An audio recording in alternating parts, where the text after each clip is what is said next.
आ गया कि ये बजट, इसके दिल में गांव है, किसान है, खेती है। और हम देख रहे हैं कि बजट को बाजार की सलामी जो बजट वाले दिन से शुरू हुई थी वो आज भी लगातार जारी है। तो ये बाजार जिस तरीके से बम बम है इस बजट को लेकर, उस फिनोमेना को किस तरीके से समझा जाए? रामदेव जी नमस्कार। और ये जो बजट है ये काफी उत्साहजनक बजट आया है। इसमें एक तो पहली बात ये जो हर साल बजट में एक डर रहता है कि सरकार अभी कोविड के चलते कुछ ना कुछ टैक्स लगाएगी और कुछ ना कुछ रिसोर्स मोबिलाइजेशन करेगी। पर्टिकुलरली रिच के जो वेल्दी लोग हैं, जो धनवान लोग हैं, उनको कोई टैक्स लगेगा, कॉर्पोरेट में टैक्स लगेगा। तो कोई टैक्स नहीं था, उससे आधी रिलीफ तो उसी कारण से हो गई कि भाई कोई टैक्स नहीं आया। दूसरा क्या हो गया कि ऐसा लगता है बहुत ज्यादा सोच में बदलाव हो गया। अभी जो एक फिस्कल कंस्ट्रेंट में जी रहे थे लोग, जो मतलब 3.3, 3.4 ऐसे एकदम जकड़े हुए थे फिस्कल के अंदर, वो कोविड के चलते पूरा का पूरा खुल गया है। जो 7-8% का फिस्कल डेफिसिट था वो 9.5% का फिस्कल डेफिसिट किया है। और अभी इस साल 6.5%, 7% के इन्फ्लेशन। तो उसमें क्या होगा, एक बदलाव आ गया पूरा का पूरा सोच में, और उसी कारण से वो चलते हुए बाजार ने उनको सलामी दी है।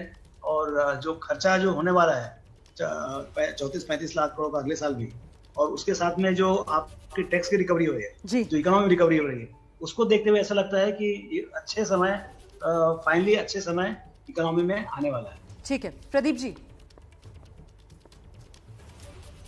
रोमाना नमस्कार। सबसे पहले एक चीज समझने की जरूरत है कि एक तो इस दशक का पहला बजट है और दूसरा हिस्ट्री का पहला डिजिटल बजट है। जितना दिल खोल के गवर्नमेंट ने कैपिटल एक्सपेंडिचर किया है, मुझे लगता है इससे पहले के बजट में कभी इससे पहले दिखाई नहीं। और सबसे ज्यादा जो जोर दिया गया है वो दिया गया इंफ्रास्ट्रक्चर।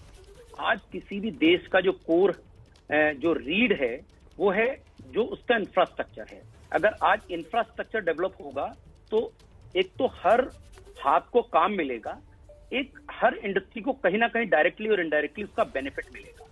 तो आज आप देखिए कि अभी तक के जितने बजट होते थे उसमें कहीं ना कहीं जो एक मॉडल होता था कि क्या लेना है और क्या देना है, यहाँ पे गवर्नमेंट ने दिल खोल के काम किया है और कहीं ना कहीं फिस्कल डेफिसिट को एक साइड दरकिनार कर दिया है। जो कि बड़ी अप्रीशिएशन होती थी कि बड़ा सरप्राइजिंग था कि 9.5% की फिस्कल डेफिसिट पे जा रहे हैं और उसके बाद भी कोई चिंता नहीं है। आने वाले टाइम में लग रहा है कि वो जैसे बताया गया कि रोड मैप में 2022 में उसे 6.5% से नीचे लेकर आएंगे। तो मुझे लगता है कि इससे दिल बिल्कुल साफ साफ गवर्नमेंट का नजर आता है कि वो चाहते हैं कि ये टाइम जब कोविड के अंदर हम ऑलरेडी इतने प्रेशर में थे, पूरा का पूरा वर्ल्ड प्रेशर में था, उस वक्त फ्रंट फुट पर आकर मुझे लगता है काम करना चाहिए और कहीं ना कहीं वो नीयत साफ साफ इस बजट में नजर आई। ठीक है सर, आपने वो जो कैपिटल एक्सपेंडिचर का जिक्र किया, मतलब ये माना जा रहा है कि एफएम की तरफ से वो वैक्सीन अर्थव्यवस्था को दरअसल इंफ्रास्ट्रक्चर में ही दी गई है। पर मैं ये समझना चाह रही हूँ हिमांशु जी कि ये जो वैक्सीन दी गई है कैपेक्स के जरिए, ये किन किन सेक्टर्स के लिए मददगार साबित होगी? अगर आप जैसे इंफ्रास्ट्रक्चर सेक्टर को देखें तो ये देश का दूसरा सबसे बड़ा एम्प्लॉयर है, रोजगार क्रिएट करने वाला है। और इस बार इसमें 5.5 लाख करोड़ बोल रहे हैं, 2.5% जीडीपी का हम खर्च कर रहे हैं। तो उससे बहुत ज़्यादा एक्सपेक्टेशन है कि इससे इकोनॉमी को सपोर्ट मिलेगा, रोजगार क्रिएट होगा। भले ही साथ में आप उसके जो सीमेंट सेक्टर देखें, स्टील सेक्टर देखें, और जितने अपने हमारे जो एमएसएमई सेक्टर होते हैं जो अनऑर्गेनाइज सेगमेंट है, उनको काफ़ी सपोर्ट मिलेगा। तो ये सब जो हो पा रहा है, मैंने सुना बीच में विपदा में अवसर, आपदा में अवसर, एब्सोल्युटली यही है। आई थिंक जो फिस्कल कंस्ट्रेंट थे वो नहीं माने जा रहे हैं और उसमें एज अपॉर्चुनिटी, एज अवसर समझ के वो हम स्पेंड कर रहे हैं बिना टैक्स बढ़ाए। तो उसके कारण आई थिंक काफी बोल्ड बजट है और वित्त मंत्री को बधाई इसके लिए। ठीक है सर, मैं अब जरा सा इसको और एक्सप्लोर करना चाहती हूँ और आप लोगों से ये समझना चाहती हूँ कि बजट आने से पहले देखिए जो दो बड़ी बातें कही जा रही थी वो ये कि साहब ये जो बजट है इसका फोकस होना चाहिए ग्रोथ ग्रोथ ग्रोथ पर। और जब ये पूछा जाता था आप ही जैसे सब एक्सपर्ट से कि साहब वो ग्रोथ ग्रोथ ग्रोथ वो कैसे हासिल होगी, इकोनॉमी दोबारा से पटरी पर कैसे आएगी, तो आप ही लोगों की तरफ से बात ये निकल कर आती थी कि साहब रोजगार रोजगार रोजगार। कुछ इस थीम को बढ़ावा देने वाला ये पूरा बजट होना चाहिए। तो अब एपेक्स में, माफ कीजिएगा, कैपेक्स में जिस तरीके का एक्सपेंडिचर सरकार की तरफ से किया जा रहा है, उसके बाद मैं आप लोगों से एक असेसमेंट चाहती हूं, एक वित्त वर्ष में, फाइनेंशियल ईयर में कितने रोजगार के मौके। अच्छा, ये सवाल आज दिन भर मैं इसका जवाब लेने की कोशिश में हूं। जयंत सिन्हा जी सुबह मेरे साथ थे चर्चा में, उन्होंने कहा कि आप अंदाजा लगा लीजिए, आंकड़ा उन्होंने नहीं दिया, मैं आप लोगों से आंकड़ा लूंगी, आप लोग प्लीज कैलकुलेट कर लीजिएगा। उन्होंने मुझे ये कहा कि 5.5 लाख करोड़ हमने इन्वेस्ट किए हैं, और ये मानकर चलो रोमाना कि 1 करोड़ 4 नौकरियां देता है। तो कुल मिलाकर उनके हिसाब से अगर मैं कैलकुलेशन पर जाऊं, फिर तो साहब ये आंकड़ा 22 करोड़ के आसपास बैठ गया। मतलब क्या है सीन रोजगार का, बताइए ना, आंकड़ा दीजिए आप लोग। आइए हिमांशु जी, आपसे शुरू करते हैं सर। एब्सोल्युटली मैक्रो लेवल पे मुझे आइडिया नहीं होगा, लेकिन अगर मैं अपनी खुद की कंपनी का की बेसिस पे कैलकुलेट करूं, हम लोग करीब 12-13 है कुल कंपनी का रेवेन्यू है, और हम लोग अगर एम्प्लॉय प्लस लेबर देखें तो पूरा करीब 70,000 करीब आप देख लीजिए। तो 70,000 12 आप करीब 6 पर करोड़ का आई थिंक एवरेज आ रहा है। तो आप कैलकुलेट कर लीजिए। आप पर करोड़ 6 का एवरेज दे रहे हैं मुझे। जयंत सिन्हा साहब, मुझे मैक्रो नहीं मालूम, मैं अपनी कंपनी के हिसाब से बोल रहा हूं। नहीं, अपनी कंपनी के हिसाब से, लेकिन मतलब ये तो और ज्यादा उत्साह बढ़ाने वाला आंकड़ा है ना जो आप दे रहे हैं। प्रदीप अग्रवाल जी, एक कोई बिग पिक्चर जो हम दर्शकों को दे सकते हैं सर, कि इस वित्त वर्ष में हम कितनी नौकरियों की उम्मीद करें, क्योंकि रोजगार एक बड़ा मुद्दा है सर। कोरोना लॉकडाउन की वजह से लोगों का रोजगार छिना सर।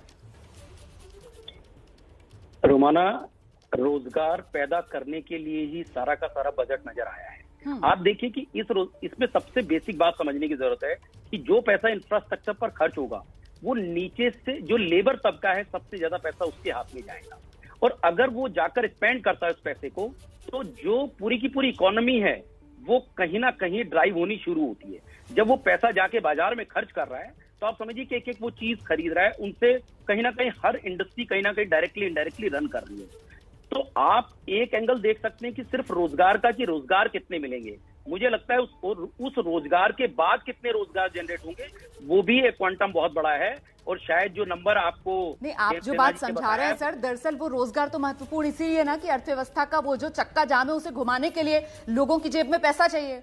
अब सरकार जो है वो कहती है साहब, जो विपक्ष कहता है कि सीधे हाथ में पैसा दे दो, हम इसमें विश्वास नहीं करते, हम तो आत्मनिर्भर बनाएंगे, सबको क्यों ना नौकरी और रोजगार मुहैया कराया जाए, और उसी पर फोकस करता हुआ ये बजट सरकार लेकर आई है। और बस इसीलिए मैं ये जानना चाह रही हूं कि ये बजट हम सबके सामने है, आप लोग सब एक्सपर्ट्स हैं, आप लोग इस बजट को अच्छे से बारीकी से समझ चुके हैं, आप लोगों का आकलन क्या कह रहा है, 1 साल के अंदर कितने रोजगार?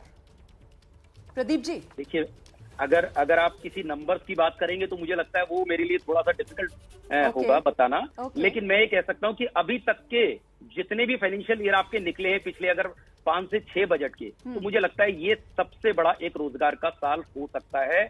अगर हम पिछले 5-6 बजट की बात करें जो मोदी जी की गवर्नमेंट आने के बाद जो भी नंबर है, शायद मुझे लगता है ये जो साल है ये शायद डिकेड ही यू टर्न लेगा पूरा का पूरा इस पूरे के पूरे दशक के लिए। रामदेव सर, देखिए, इसमें सबसे पहली बात तो ये जो जॉब्स लॉस हुए थे कोरोना कारण से, जैसे जैसे इकोनॉमी खुलती जाएगा, देखिए ये बजट में कोई direct apart from capital expenditure कौन से पर्टिकुलर इंडस्ट्री में जाएगा जॉब, ये कोई बात उसमें लिखी हुई नहीं है। ये क्या बहुत जनरल डिमांड बूस्ट की बात है। तो हर सेक्टर में आपको घूम फिर के डिमांड आएगा, ऑटोमोटिव में भी आएगा, ऑटो कंपोनेंट में भी आएगा, हॉस्पिटलिटी में भी आएगा, ट्रेवल में आएगा, सब में आएगा। तो मुझे ऐसा लगता है कि जो 20-30 लाख जो जॉब्स जो गए हुए हैं, जो पहले जो थे कोविड के पहले और जो चले गए थे, वो सब जॉब सबसे पहले वापस आने चाहिए। और यदि ये बजट अगले 12 महीने में, 18 महीने में यदि वो सब जॉब्स रिस्टोर कर सके, दैट इटसेल्फ विल बी बहुत बड़ा अचीवमेंट होगा। ठीक है सर, मुझे लगता है आगे थोड़ा सा इस चर्चा को बढ़ाएंगे। हिमांशु जी, मैं फिर से आपके पास आऊंगी और मैं आपसे अब ये समझना चाहती हूँ कि इस बजट को लेकर जो सबसे बड़ी आलोचना की जा रही है विपक्ष की तरफ से, वो ये कहा जा रहा है कि एक बार फिर से शायद सरकार ने जो इंडस्ट्री है, जो उद्योग जगत है, उस पर ज्यादा भरोसा जता दिया है, उस पर ज्यादा विश्वास जता दिया है, जबकि सरकार कॉर्पोरेट टैक्स पहले कट करके ये देख चुकी है कि ये फायदा कॉर्पोरेट को दिया गया, फिर भी उसने निवेश नहीं किया गया। तो कहीं ये मामला उल्टा तो नहीं पड़ जाएगा इससे बेहतर तो विपक्ष कह रहा है कि सीधे आप पैसा पहुंचा देते जेब में। आप इंतजार कर रहे हो कि उद्योग जगत आगे आएगा, आप इंफ्रा में निवेश करोगे, वो आपकी मदद करेगा और फिर चक्का घूमेगा अर्थव्यवस्था का। हिमांशु जी, आप अगर इंफ्रास्ट्रक्चर इन्वेस्टमेंट देखें एंड तो ब्रॉडली करीब इसमें करीब 60% करीब होता है सेंटर और स्टेट के बीच में इन्वेस्ट होता है। बाकी 60 से 70 बोलूँगा, और 30 से 40% करीब होता है प्राइवेट सेक्टर में। एंड पिछले बात सही है, पिछले कुछ साल से प्राइवेट निवेश कम हुआ है, काफ़ी कारण है। बैलेंस शीट में प्रेशर रहा है, इश्यूज रहे हैं, एंड इसलिए पिछले कुछ सालों में ज़्यादा से ज़्यादा निवेश जो केंद्रीय और राज्य क्षेत्र में हो रहा है। और इस बारे में अगर आप देखें तो इस साल स्पेशली कोविड के कारण जो स्पेशली प्राइवेट और राज्य क्षेत्र में निवेश करने की कैपेबिलिटी थोड़ी और कम होती, तो उस हिसाब से जो सेंटर ने अपना बढ़ाया है पूरा निवेश इस सेक्टर में, इंफ्रास्ट्रक्चर सेक्टर में, बहुत ही ज़्यादा अच्छी बात है वो। एंड आप पूरा जो आप बजट देखेंगे लार्जली उन्होंने सेंटर ने अपना बढ़ाया है, और जो स्टेट्स को जो उन्होंने अलोकेट किया है इसमें इन्वेस्ट करने के लिए वो भी बढ़ा है। तो प्राइवेट सेक्टर मुझे लगता है अभी कुछ सेक्टर्स को छोड़ के अधिकतर सेक्टर्स जो पहले रहे हैं उनमें निवेश थोड़ा अभी कंट्रोल रहेगा, थोड़ा टाइम लगेगा उसको वापस आने में, जो पुराने जो हमने पिछले दशक में जो लेवल्स देखे हैं। लेकिन ज़्यादा निवेश अभी इस समय इस साल में सेंटर और स्टेट में ही देखूंगा। ठीक है, लेकिन प्रदीप जी, सरकार की तरफ से पूरी कोशिश की गई ना कि प्राइवेट प्लेयर्स के अंदर कॉन्फिडेंस, आत्मविश्वास भी उनको दिया जाए कि वो आगे आएं और निवेश करें और अपनी भागीदारी, जिम्मेदारी अपनी निभाएं देश निर्माण में। नहीं, बिल्कुल। आप ये देखिए कि कॉर्पोरेट के ऊपर भरोसा करना बहुत ज्यादा जरूरी है।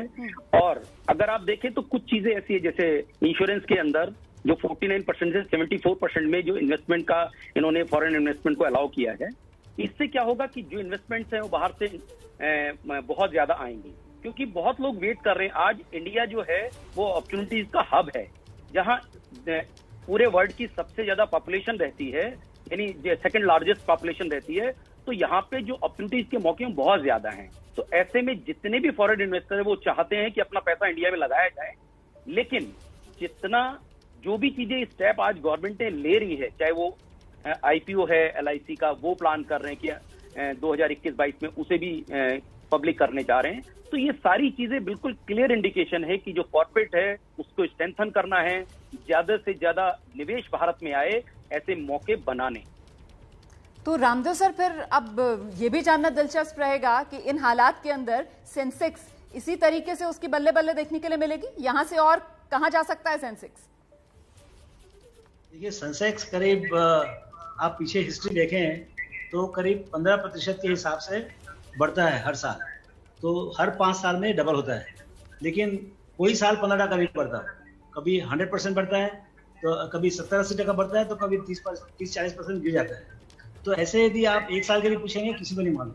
लेकिन मुझे लगता है कि जिस ढंग से जो फिस्कल मैप दिए हैं और जो अग्रेशन डिमांड क्रिएशन के लिए ये बजट प्रेजेंट किया गया है और अगले 3-4 साल का रोड मैप दिया हुआ है, मेरे को लगता है कि अगले 5 साल में वापस हमें 12 से 15% का रिटर्न बाजार में मिलना चाहिए।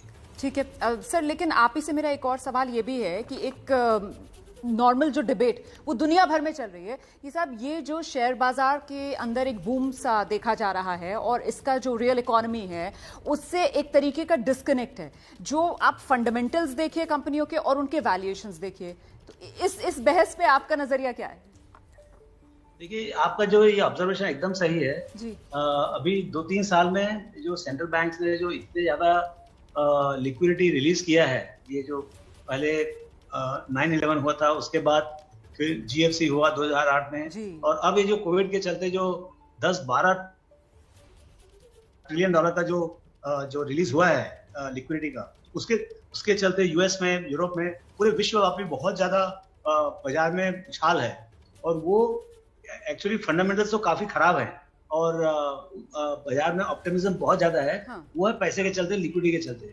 वो बात बिल्कुल सही है, लेकिन अब इसमें जो है ना, देखिए ये लिक्विडिटी तो कहीं जाने वाला नहीं है।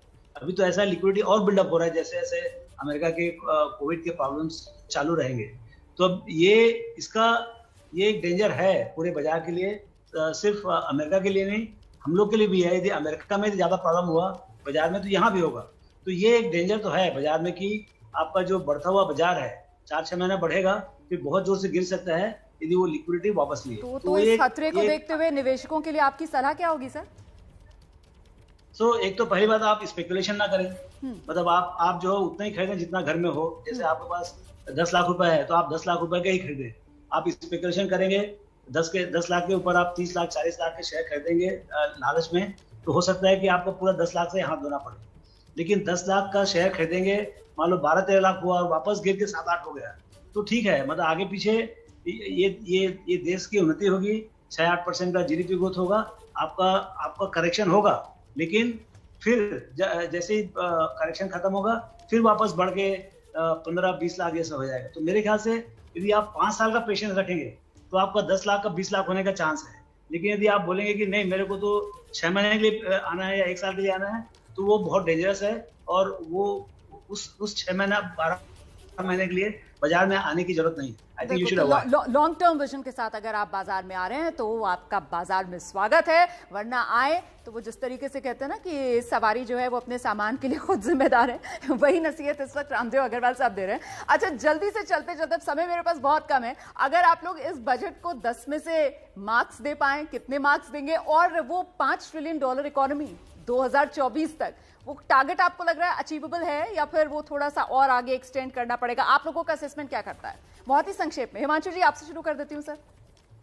आई थिंक स्कोर बहुत अच्छा रहेगा। और एक पॉइंट आपके इस जवाब के पहले, आपने बोला प्राइवेट निवेश नहीं आएगा, तो प्राइवेट निवेश ग्रीनफील्ड की जगह ब्राउनफील्ड में आएगा। तो इतना एसेट मोनेटाइजेशन जो हो रहा है उसमें फाइनेंशियल इन्वेस्टर्स आएंगे, तो उसके थ्रू आप पैसा और चर्न कर पाएंगे और इन्वेस्ट कर पाएंगे, तो वो बहुत अच्छा रहेगा। और इस बार रेलवेज में भी जो इतना डेडिकेटेड फ्रेट कॉरिडोर किया है उसके थ्रू लॉजिस्टिक्स कॉस्ट भी कम होंगे, तो बहुत अच्छा इनिशिएटिव है। And I think I will give full marks to this.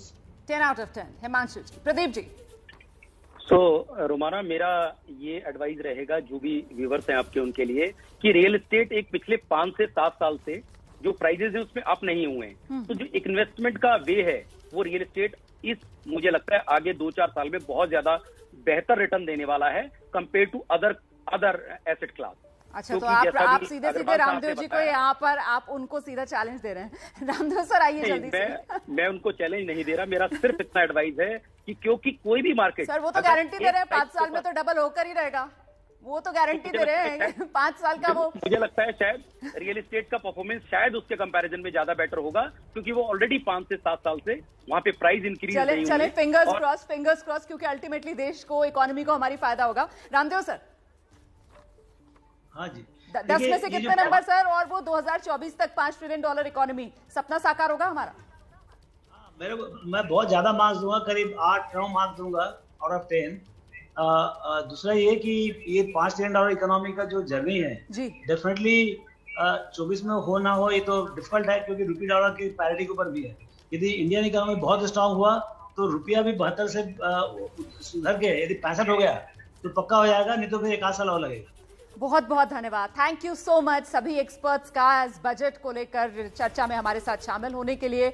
और यकीन मानिए आप लोगों ने जिस तरीके की बातें की हैं उससे जो दर्शक है उसको समझ में आ रहा होगा कि कितना महत्वपूर्ण, क्योंकि अभूतपूर्व ये हालात थे और उसमें उम्मीद ये की जा रही थी कि एक ऐसा बजट आए जिससे लोगों के चेहरे पर मुस्कान आए। तो उसी मुस्कान की उम्मीद जताते हुए एक्सपर्ट्स को आपने सुना। हम छोटे से ब्रेक के लिए यहां पर रुक रहे हैं, फौरन लौट रहे हैं। एबीपी न्यूज आपको रखे आगे।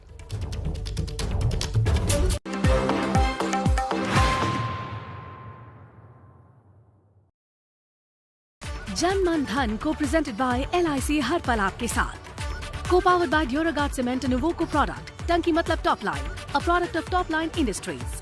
भारत में पहली बार कूलिंग लिड के साथ 5 लेयर गोल्ड वाटर